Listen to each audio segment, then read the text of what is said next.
أنا جاي اليوم لقبر أمي، وكان بيني وبينها وعد وعهد إن إذا توثق حسابي والله إني لا أحتفل أنا وياك سوا. هذا الوعد والعهد اللي بيني وبينها، إني أجي وأحتفل أنا وياها بمناسبة توثيق حسابي السناب. اللهم لك الحمد. ما عليه لو وكلنا باليسار.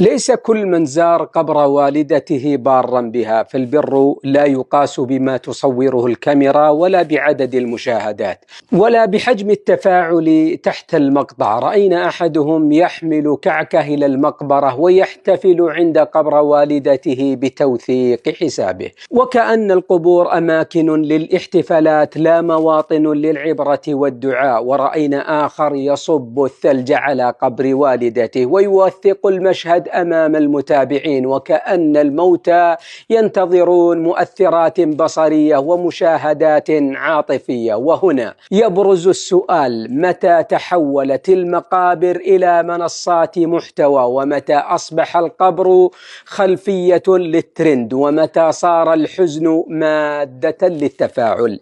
إن المقابر لم تشرع للعبث ولا لصناعة المشاهدات المؤثرة ولا لاستدرار دموع الناس، إنما شرعت للعظة والاعتبار وللدعاء للأموات والترحم عليهم. فالذي ينفع الوالد في قبرها دعوة صادقة وصدقة جارية واستغفار خاشع.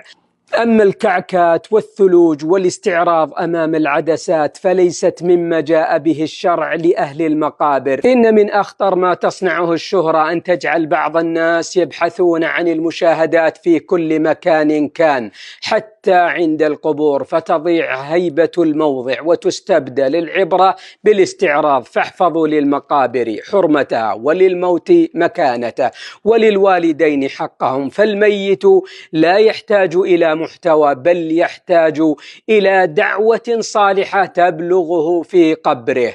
وأخيرا أقول: نشر الوعي واجب ديني ووطني، وصلوها لعلها تصل.